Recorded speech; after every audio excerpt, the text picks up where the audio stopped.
السلام علیکم میرے پیارے بھائیوں، میری پیاری بہنوں۔ پان کھانے والے افراد اپنے روزے کے بارے میں ان مسائل کو اچھی طرح سمجھ لیں۔ دیکھیں، اللہ پاک نے ایک نعمت دی ہے، رمضان المبارک کا مہینہ ملا ہے، اس میں آپ روزے رکھ رہے ہیں، پان کی عادت ہے، اب سحری میں پان کھانے کا آپ کا معمول ہے، تو کوئی ایسی غلطی نہ ہو جائے کہ جس کی وجہ سے آپ کا روزہ ضائع ہو جائے۔ تو اس کے لیے آسان طریقہ کیا ہے کہ بھائی جب آپ پان کھا لو نا، تو اس کے بعد صبح صادق ہونے سے پہلے پہلے، روزے کا وقت شروع ہونے سے پہلے پہلے اپنے منہ کو اچھی طرح کلی کر کے، غرغرہ کر کے بالکل صاف کر دو کہ ایک چنے کے دانے کے برابر بھی پان کا ذرہ آپ کے منہ میں باقی نہ رہے۔ لیکن اگر ایسا ہوا کہ آپ نے کلی وغیرہ نہ کی اور نہ کرنے کے بعد آپ کے منہ میں پورا پان رکھا تھا، یا کچھ ذرات تھے اتنے کہ وہ چنے کے دانے کے برابر تھے، اور آپ سو گئے، اور جب آپ سو کے اٹھے تو آپ کو آپ کے منہ میں وہ پان موجود نہیں ہے یا موجود ہے، دونوں صورتوں میں آپ کا روزہ ٹوٹ جائے گا، کیونکہ عین ممکن ہے کہ اس پان کے کچھ ذرات آپ کے حلق سے نیچے اتر گئے ہوں، اور یہ ایک ایسا احتمال ہے کہ جس کا شریعت نے اعتبار کیا ہے، اور اس کی وجہ سے آپ کا روزہ فاسد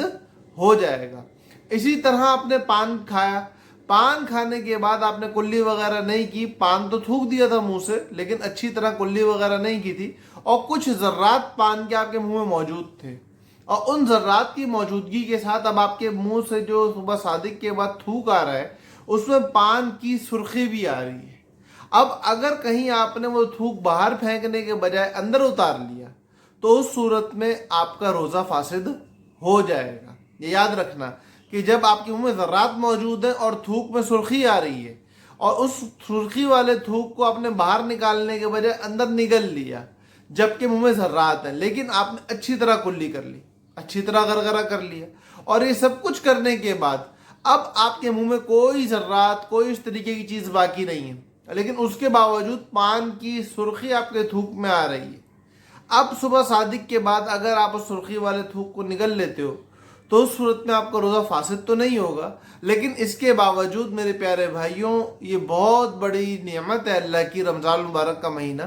اس لیے منہ دھونے میں، کلی کرنے میں اگر پان وغیرہ کھانے کا معمول ہے تو بہت زیادہ مبالغہ کرنا چاہیے، بہت زیادہ اس کا اہتمام کرنا چاہیے کہ کہیں غلطی سے بھی ہماری ایک بہت بڑی عبادت ضائع نہ ہو جائے۔